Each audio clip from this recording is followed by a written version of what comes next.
नमस्कार साथियों, स्वागत है आपका आज के इस नई वीडियो में। और आज हम बात करने वाले हैं भारत के एक ऐसे आइलैंड के बारे में जिसका नाम है north sentinel island. Andaman Nicobar द्वीप समूह जो है वहाँ पर लगभग 500 से भी ज़्यादा आइलैंड एग्जिस्ट करते हैं और उनमें से एक है नॉर्थ सेंटिनल आइलैंड। दोस्तों, ये दुनिया का एक अजूबे जैसा आइलैंड है जहाँ पर जनसंख्या तो निवास करती है लेकिन वो बिल्कुल भी मॉडर्न नहीं है। हमारी तरह उनको किसी तरह की कोई टेंशन नहीं है, उनके पास कोई व्हाट्सएप, कोई मोबाइल फ़ोन, यहाँ तक कि उन लोगों को तो खेती करना तक नहीं आता। वो लोग आज भी हंटिंग गैदरिंग की तरह ही अपना जीवन निर्वाह करते हैं। दोस्तों, कैसा लगेगा आपको कि एक ऐसी सोसाइटी एग्जिस्ट करती है हमारे इस कंट्री में, हमारे इस दुनिया में एक ऐसी सोसाइटी भी एग्जिस्ट कर रही है जिसको यही नहीं पता है कि फ़ोन क्या होता है, जिसको ये नहीं पता है कि टेरिटरीज क्या होती हैं, जिसको ये नहीं पता है कि यहाँ पे बहुत सारे देश एग्जिस्ट करते हैं, अलग अलग तरह के लोगों की बोलियां हैं, भाषाएं हैं, पढ़ाई लिखाई भी कोई चीज़ होती है।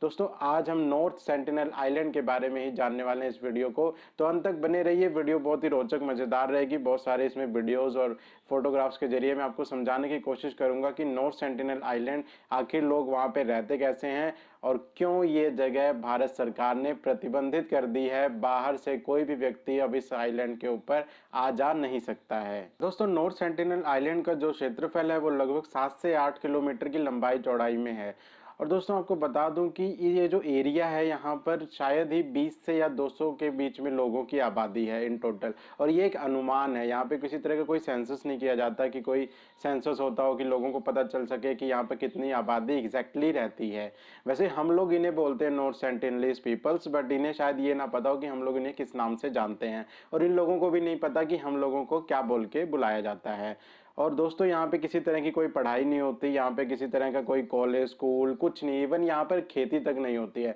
इन लोगों को तो हम लोगों से बात करना भी नहीं आता है, हमारी भाषाओं का इन्हें नहीं पता और हमें इनकी भाषाओं का कुछ पता नहीं है। ये हम लोग कहाँ आज तक कितने मॉडर्न लेवल तक पहुँच चुके हैं, हमारी सोसाइटीज़ कैसे एग्जिस्ट कर रही हैं, क्या एजुकेशन सिस्टम होता है, हेलीकॉप्टर्स क्या होते हैं, प्लेन्स क्या होते हैं, ट्रेन्स क्या होती हैं। इन लोगों के लिए मोड ऑफ ट्रांसपोर्टेशन शायद ही पैदल रास्ता होगा, उसके अलावा और कुछ भी नहीं। दोस्तों, बात है साल 2018 की, जब एक अमेरिका का नागरिक जॉन एलन चाओ नाम का जो व्यक्ति था, ये आता है इस आइलैंड के पास। इसने 2 से 3 बार इस आइलैंड पे आने की कोशिश की, लेकिन जो नॉर्थ सेंटिनलीज पीपल्स थे उन्होंने इसके ऊपर धनुष बाण से हमला किया, तो ये बार बार वहां से भाग जा रहा था। लेकिन ये एक मकसद से आया था, उन लोगों को मकसद ये बना रखा था इसने कि वो जो नॉर्थ सेंटिनलीज पीपल हैं उन्हें ये क्रिश्चियन के रूप में तब्दील कर देगा, उन लोगों को बाइबल दिखाएगा और बाइबल की ज्ञान देगा और ताकि उन लोगों को ये क्रिश्चियन बना सके। तो जो इसके दिमाग में ये इन लोगों को मिशनरी के रूप में परिवर्तित करने की जो स्कीम चल रही थी, उसको उन लोगों ने वहां पर अप्लाई नहीं होने दिया। अब अप्लाई करने की कोशिश तो उसने पूरी की, 3 बार गया, बाइबल लेके गया, उन लोगों को बाइबल से ज्ञान देने की कोशिश की, लेकिन अब वो लोग जब भाषा ही नहीं समझते हैं दोस्त, और अगर वो लोग वध करने के लिए तैयार बैठे हैं किसी भी राक्षस का, तो वो लोग तो धनुष बाण मार देंगे, बात खत्म हो जाएगी। तो उन्होंने बिल्कुल ऐसा ही किया। जब जॉन एलन चाओ वहाँ पर 2 से 3 बार वहाँ पे एग्जिस्ट करने गया और वहाँ पे जाके उन्हें बाइबल से के थ्रू उन्हें क्रिश्चियन बनाने की कोशिश की, तो उन्होंने सिंपल सा रूल अपनाया, एक धनुष उठाया, बाण उठाया और सीधा मारा और उसका हो गया वध। तो ये गया था उन लोगों को जीसस के बारे में बताने, तो उन लोगों ने इसे ही जीसस के पास पहुंचा दिया। खैर, बात करते हैं आगे की। वैसे दोस्तों, कहा जाता है कि ये लोग जो नॉर्थ सेंटिनलीज पीपल हैं, ये लोग अफ्रीका से माइग्रेट होते हुए इस जगह पर पहुंचे होंगे। लेकिन बात यह भी है कि इन लोगों को हम अफ्रीकन इसलिए भी कह सकते हैं क्योंकि जो इन लोगों की कद काठी है, जो इनके लोगों का बालों का जो टेक्सचर है और जो इन लोगों का कलर है, वो अफ्रीकन लोगों से कुछ ज़्यादा ही सिमिलैरिटीज़ के साथ मैच करता है। तो इन लोगों का ये एग्जिस्टेंस मान जाती है कि हो सकता है कि ये कई हजार सालों पहले वहाँ से माइग्रेट करते हुए नॉर्थ सेंटिनलीज आइलैंड पे आ गए और उसके बाद इन लोगों ने अपने आप को बाकी अदर कंट्रीज से, बाकी अदर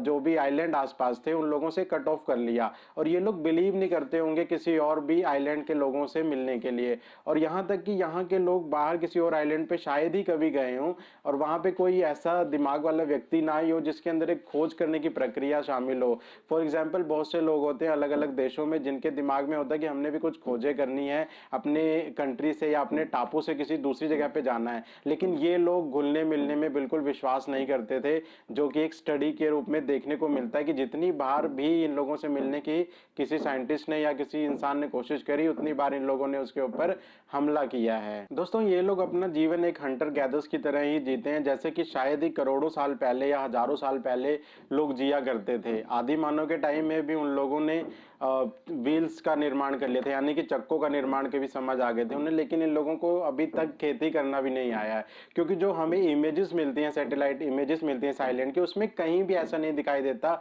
या किसी भी तरह का कोई पैटर्न नहीं दिखाई देता जिससे ये पता चल सके कि इन लोगों को खेती भी आती थी या इन लोगों के पास कोई वाहन भी होगा किसी एक स्थान से दूसरे स्थान पर जाने के लिए। खैर ये लोग अपना टापू छोड़कर तो कभी किसी जगह पर गए नहीं है, तो इन लोगों के पास कोई मोड ऑफ ट्रांसपोर्टेशन नहीं ही रहा होगा, और अभी तक समझ भी नहीं आता कि इनके लोगों के पास कोई मोड ऑफ ट्रांसपोर्टेशन है भी या नहीं है। वैसे ये लोग फूड जो है इन लोगों का बेसिकली जो सोचा गया है या जो अभी तक अप्लाई किया जाता है कि इससे पता चलेगा कि फूड जो ये लोग खाते होंगे वो हो सकता है कि ये एक समुद्री फूड होगा, या फिर कुछ जो पेड़ पौधों से मिलने वाला होगा, या फिर कुछ जानवर होंगे जिनका ये लोग हंट करते होंगे, जिनका ये लोग शिकार करके खाते होंगे। तो इन लोगों की जो डिपेंडेंसी है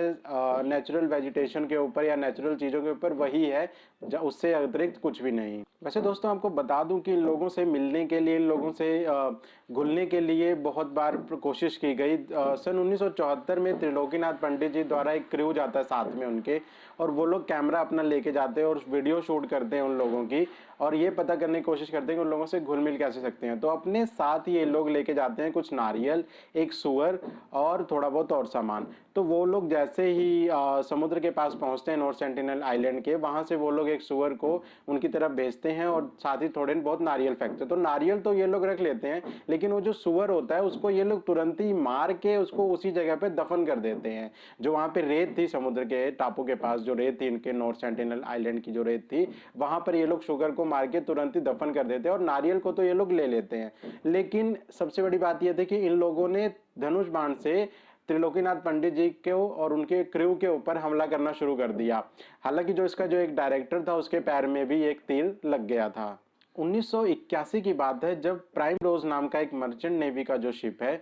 वो बांग्लादेश से जा रहा था ऑस्ट्रेलिया की तरफ, लेकिन एक तूफान के कारण से वो जो शिप था वो नॉर्थ सेंटिनल आइलैंड के पास जाके टकरा गया, और वहां पर जो क्रू मौजूद था उस शिप में उसके ऊपर इन लोगों ने हमला कर दिया। हालांकि उस शिप के ऊपर हमला करने से उन लोगों के ऊपर किसी तरह का कोई खतरा तो नहीं हुआ, क्योंकि तूफान का समय था और उन लोगों के जो धनुष बाण थे वो इतने काम नहीं किए। तो जब लोगों को रेस्क्यू किया गया तो उसके बाद वो शिप को वहां से हटाने की कोशिश तो की गई, लेकिन आज तक वो शिप वहां से हटाया नहीं जा सका, और वो शिप आज भी नॉर्थ सेंटिनल आइलैंड के नॉर्थ साइड में अगर हम देखेंगे तो मौजूद है। और सबसे कमाल की बात यह है कि वो जो शिप का लोहा था उसका यूज अब ये नॉर्थ सेंटिनल लोग तीर को बनाने के लिए करते हैं। जो तीर के आगे की नोक है उस लोहे से इन लोगों ने बनाने शुरू कर दी। हालांकि कि उन लोगों को लोहे का कोई आविष्कार ऐसा कुछ पता नहीं रहा होगा, लेकिन इस शिप के वहां से जाने के बाद जब वहां पे ये शिप पहुंच गया तो उसके बाद नॉर्थ सेंटिनल आइलैंड लोगों का शायद पहली बार लोहे से यानी कि आयरन से सामना हुआ होगा,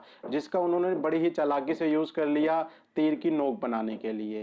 है ना कमाल की बात। दोस्तों फिर 1991 में एक एंथ्रोपोलॉजिस्ट मधुमाला चट्टोपाध्याय जी वहां पर जाती हैं अपने क्रू के साथ फिर से, और इस क्रू में त्रिलोकीनाथ पंडित जी भी फिर से शामिल थे। तो उस समय पे उन लोगों ने बहुत ही ज़्यादा नॉर्थ सेंटिनल आइलैंड के लोगों ने बहुत ही ज़्यादा फ्रेंडली बिहेवियर करके दिखाया, और साथ ही उन लोगों ने नारियल भी रिसीव करे, और वो पहला ह्यूमन टच था किसी और सिविलाइजेशन का इन लोगों के साथ, नॉर्थ सेंटिनल पीपल्स के साथ। लेकिन उसके बाद जितनी बार भी कोशिश की गई इन लोगों के साथ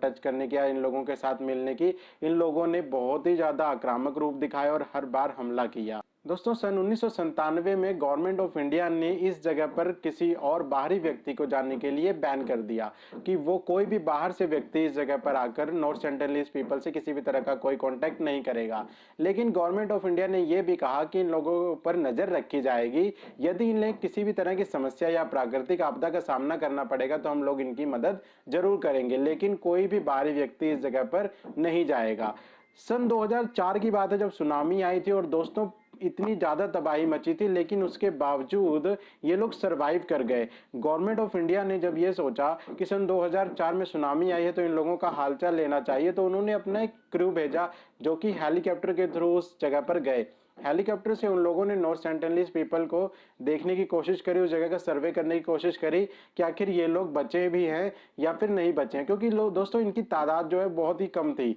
200 मैक्सिमम 200 लोग थे, मिनिमम 200 से 500, 50 या 10 कितने भी हो सकते थे। लेकिन जब इन लोगों ने उस हेलीकॉप्टर के ऊपर तीर और धनुष से हमला किया तो दोस्तों आप मानेंगे नहीं, क्रू चुपचाप वापस चला गया, क्योंकि उन्हें यह समझ आ गया कि भाई साहब दुनिया बेशक तबाह हो गई लेकिन ये लोग अभी भी बचे हुए हैं। तो ये बहुत अच्छी बात थी। इन लोगों ने कैसे सरवाइव किया होगा ये तो पता नहीं, लेकिन ये लोग 2004 की सुनामी को भी सरवाइव कर गए, जहां पर कि अदर देशों में इतना ज़्यादा इफेक्ट पड़ा था 2004 की सुनामी का। दोस्तों अगर बात करें कि हम लोगों ने अभी तक इनके बारे में क्या जाना है, तो ये हम देख पाएंगे कि बस इन लोग अफ्रीकन टाइप के दिखते हैं, जैसे कि अफ्रीकन लोग होते हैं वैसे ही दिखते हैं ये लोग भी। और इन लोगों को खेती करनी नहीं आती है, इनके पास कोई ड्रेसिंग का कोई फॉर्मेट नहीं है, मतलब ये लोग कपड़े बहुत ज़्यादा नहीं पहनते हैं। हालांकि कुछ ज्वेलरी टाइप का माथे पे कमर पे बांधते जरूर हैं, कुछ हाथों में बांधते हैं, लेकिन ये लोग किसी तरह का पूरी तरह से कोई कपड़े नहीं पहनते हैं। और ये लोग घरों में रहना जानते हैं, झोपड़ियां इन लोगों ने बना रखी हैं थोड़ी बहुत, जो कि समुद्र के किनारे पे पहुंचते हुए देखी जा सकती हैं। और साथ ही साथ इन लोगों का जो हथियार है वो धनुष बाण है। और ये लोग नारियल पानी का तो जरूर यूज़ करते हैं, लेकिन अगर इन लोगों को किसी तरह से कोई और जानवर दिया जाता है तो ये लोग उसको यूज़ नहीं करते हैं। और बरियल सिस्टम से का इस तरह से समझ आता है कि जब इन लोगों ने एलन चाओ को मारा था तो उस समय इन लोगों ने उसकी जो बॉडी थी उसको रेत में दफन कर दिया था। और इन्होंने जो वो शुगर वाला इंसिडेंट था 1974 वाला, उसमें भी इन लोगों ने उस जंगली सुअर को मार के उसी टाइम पे उस रेत में दफन कर दिया था। वैसे दोस्तों ये लोग अपने आइलैंड पे बहुत ही मस्ती से रहते हैं, लोगों को बाहर किसी से कुछ लेना देना नहीं है। और देखा जाए तो इस में बच्चे, बड़े, औरतें और बूढ़े सभी तरह के लोग इस आइलैंड पे शामिल हैं। तो इससे ये भी पता चलता है कि इन लोगों के अंदर किसी तरह की कोई हीन भावना नहीं हो सकती होगी बूढ़े लोगों के लिए या फिर छोटे बच्चों या औरतों के लिए, क्योंकि सभी लोग एग्जिस्ट करते हैं, जो कि वीडियोस को देख के पता चलता है। और तीसरी चीज ये कि ये लोग बाहर किसी और से मिलना जुलना पसंद नहीं करते हैं, क्योंकि ये लोग हमलावर हो जाते हैं यदि किसी बाहर के व्यक्ति को देखते हैं अपने आइलैंड के ऊपर आते हुए, अपने आइलैंड के पास आते हुए। वैसे दोस्तों आप लोगों को क्या लगता है कि इन लोगों को जा करके गवर्नमेंट ऑफ इंडिया को इन लोगों को जा करके मदद करनी चाहिए, डायरेक्टली इन लोगों को मतलब पकड़ना चाहिए वहाँ पे, क्योंकि इंडियन फोर्सेस हैं और भी फोर्सेस हैं जो कि यहाँ पे डायरेक्टली अटैक कर सकती हैं, इन लोगों को पकड़ सकती हैं और इन लोगों को मेन स्ट्रीम लाइन में ला सकती हैं। लेकिन मेरा यहाँ तक मानना है कि इन लोगों को जिस हाल में है वैसे ही छोड़ देना चाहिए, क्योंकि अगर हम इन्हें सभ्य बनाने की कोशिश करेंगे या अपने जैसे बनाने की कोशिश करेंगे तो हो सकता है कि ये लोग वैसा ना कर पाएं और ये लोग अलग अलग तरह की बीमारियों से ग्रसित हो जाएं, जो कि आज के देश में दुनिया में चल रही हैं। दोस्तों इतना बड़ा पेंडेमिक कोविड-19 आ गया जहां पर दुनिया के हजारों लोग मारे गए, लाखों लोग मारे गए, लेकिन ये लोग सुरक्षित बचे रह गए। वो इसलिए क्योंकि इनका किसी और लोगों से संपर्क नहीं था, ये लोग आइसोलेटेड आइलैंड पे रह रहे थे। वैसे दोस्तों आपकी क्या राय है इस मामले में? क्या यहाँ पर जाकर लोगों को सभ्य बनाने की कोशिश करनी चाहिए या फिर इन लोगों को इनके हाल पे छोड़ देना चाहिए, ताकि ये लोग अपने जीवन खुशी से जिए, कोई नौकरी की टेंशन नहीं, कोई पढ़ाई की टेंशन नहीं और किसी और भी चीज़ की कोई टेंशन नहीं, सिर्फ अपना रहना, खाना और जीना। तो दोस्तों कैसा लगा आपको ये जानकर कि एक ऐसा आइलैंड हमारे ही देश इंडिया में बसता है? हालांकि पूरी दुनिया में कहीं और ऐसा आइलैंड नहीं है, हमारे देश में एक ऐसा आइलैंड है जहां पर आज तक अछूते लोग रहते हैं। कहने का मतलब है कि उन लोगों को किसी और ने टच नहीं किया है, वो लोग अभी भी अपना जीवन पुराने स्टाइल में जीते हैं, जहां पर उन्हें किसी भी तरह की कोई और टेंशन नहीं है सिवाय जीने और रहने के। तो खैर मिलते हैं नई वीडियो में, और आपको वीडियो अगर पसंद आई हो तो जरूर लाइक कीजिए, शेयर कीजिए, सब्सक्राइब कीजिए। तब तक के लिए जय हिंद, वंदे मातरम।